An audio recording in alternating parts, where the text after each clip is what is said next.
అందరికీ నమస్కారం. మీడియా మిత్రులకి అందరికీ నమస్కారం తెలియజేస్తున్నాను. ముందుగా ఈరోజు ఒక ప్రెస్ మీట్ ఒక ముఖ్య ఉద్దేశం ఏమంటే, రాష్ట్రంలో ముస్లిం మైనారిటీ ఇష్యూస్ పైన ఈరోజు ప్రెస్ మీట్ పెట్టడం జరిగింది. ఈరోజు మనం చూసుకుంటే కూటమి ప్రభుత్వం ఏర్పాటే దాదాపుగా 10 నెలలు కాబోతుంది.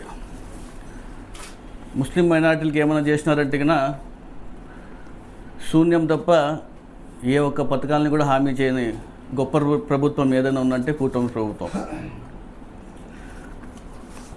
అదేవిధంగా ఎన్నికలకు ముందు సూపర్ 6 అని చెప్పి ముస్లిం మైనారిటీల కోసం అనేక హామీలు ఇవ్వడం జరిగింది కూటమి ప్రభుత్వం.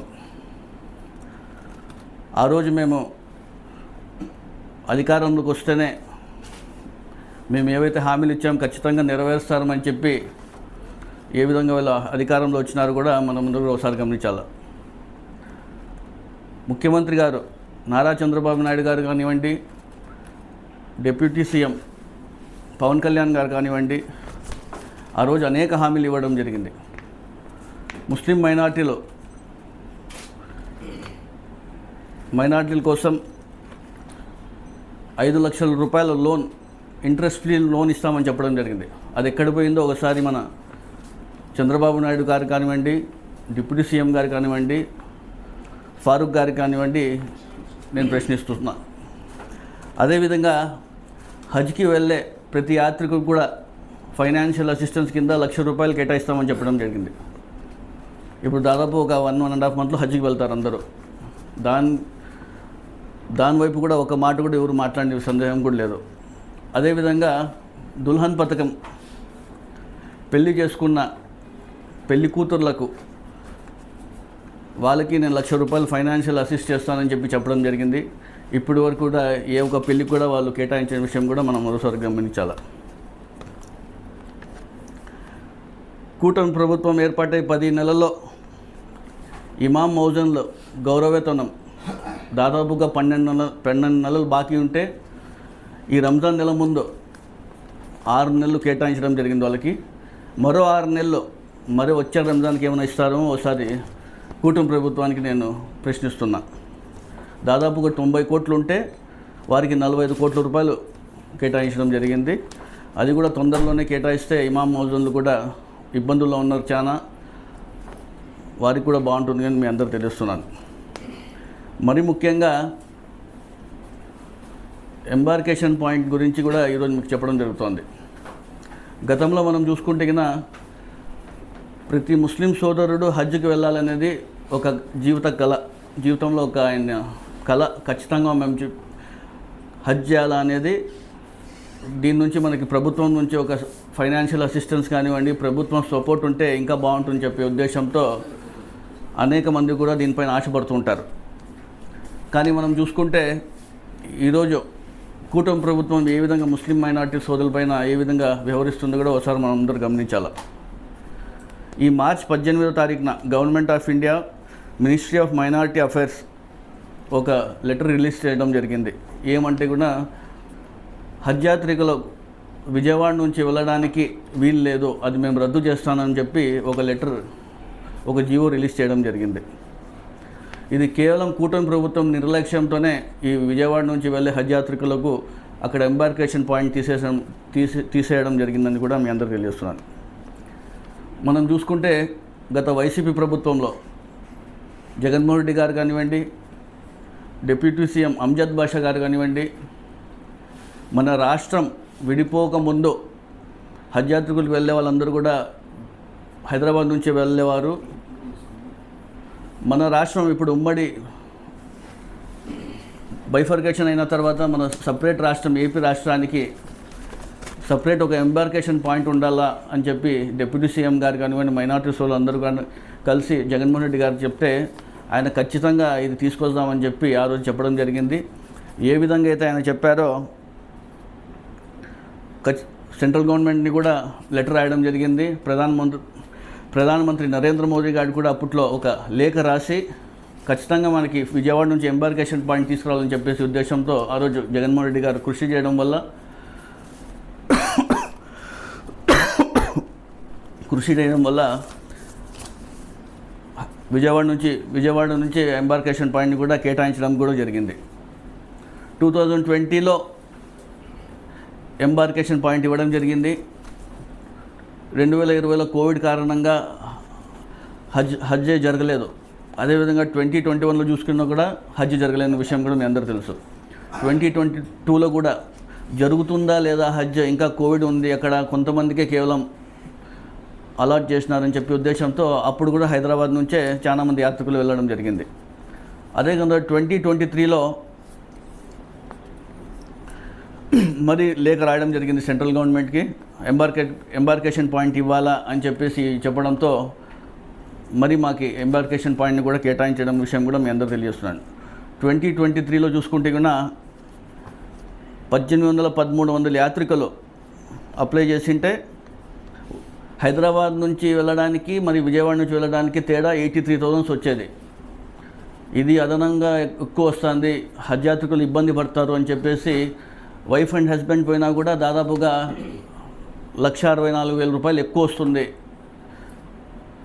ఈ అమౌంట్ కూడా ఎక్సెస్ అవుతుందని చెప్పేసి చాలామంది అప్పట్లో భయపడిన విషయం కూడా మీ అందరూ తెలుసు. కానీ మన డిప్యూటీ సీఎం కానివ్వండి, హజ్ కమిటీ చైర్మన్ గౌసిల్ ఆజం కానివ్వండి, వాళ్ళందరూ కూడా ముఖ్యమంత్రి దృష్టికి తీసుకెళ్ళగానే వాళ్ళందరూ కూడా సెంట్రల్ గవర్నమెంట్ని సందర్శించండి ఒకసారి. అప్పట్లో ఉన్నటువంటి మైనార్టీ మినిస్టర్ స్మృతి ఇరానీ కానీ ఢిల్లీకి వెళ్ళి, అదేవిధంగా సివిల్ ఏవియేషన్ మంత్రి జ్యోతి ఆదిత్యనాథ్ సింధే గారిని కలిసి మాకు ఈ అదనంగా భారం వస్తుంది, ఖచ్చితంగా మీరు ఇవన్నీ తగ్గిలా అని చెప్పడంతో వాళ్ళు అక్కడ చెప్పేసి రావడం జరిగింది.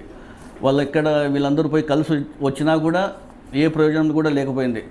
అవునా కూడా జగన్మోహన్ రెడ్డి గారు ముస్లిం సోదరులు ఇబ్బంది పడకూడదనే ఉద్దేశంతో కేవలం 24 గంటల్లోనే దాదాపుగా 14,51,00,000 రూపాయలు రిలీజ్ చేసిన ఘనత కూడా ఎవరు ఉన్నారంటే వైఎస్ జగన్మోహన్ రెడ్డి గారు.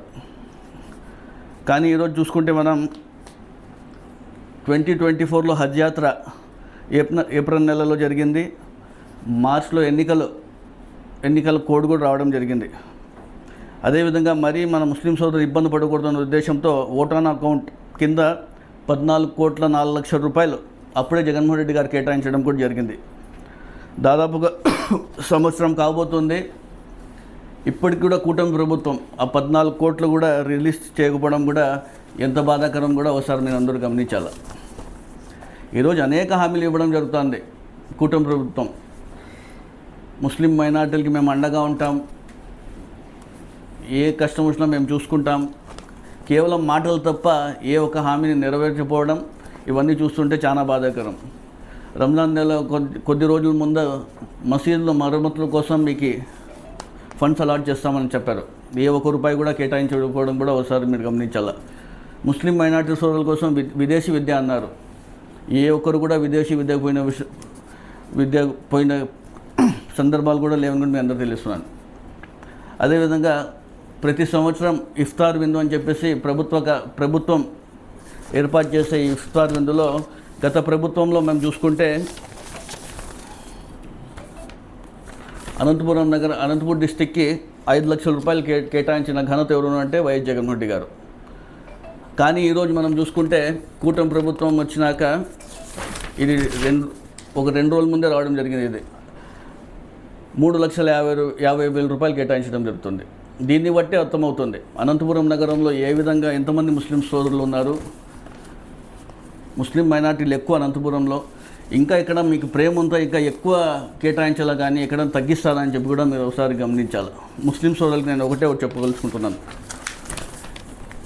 ముస్లిం సోదరులు అంటే ప్రేమ, ముస్లిం సోదరులు అంటే మీకు ఎప్పుడు అండగా ఉంటామని చెప్పి కేవలం అనంతపురం నగరంలో ఇఫ్తార్ విందుకు కేటాయించిన నిధుల్ని చూస్తే మనం అర్థమవుతుంది కూటమి ప్రభుత్వం ఏ విధంగా మనకి మొండి చేస్తుంది కూడా ఒకసారి మేము అందరూ గమనించాలి. అదేవిధంగా రంజాన్ తోఫా అన్నారు. రంజాన్ తోఫా లేదు, ఏ తోఫా లేదు, ఒకసారి ప్రజలందరూ కూడా గమనించాలి. తర్వాత వక్ఫ్ అమెండ్మెంట్ బిల్ కోసం మీకు ముస్లిం మైనార్టీ సోదరులు అంటే మీకు ప్రేమ ఉండింటే మొన్న జరిగిన అసెంబ్లీ సమావేశాల్లో మీరందరూ కూడా వ్యతిరేకంగా తీర్మానం చేసి పంపేవాళ్ళు పార్లమెంట్కి, అది కూడా చేయలేదు. అదేవిధంగా ఇప్పుడు పార్లమెంట్లో ప్రవేశపెట్టబోయే వక్ఫ్ బోర్డు అమెండ్మెంట్ బిల్కి కూటమి ప్రభుత్వం ఖచ్చితంగా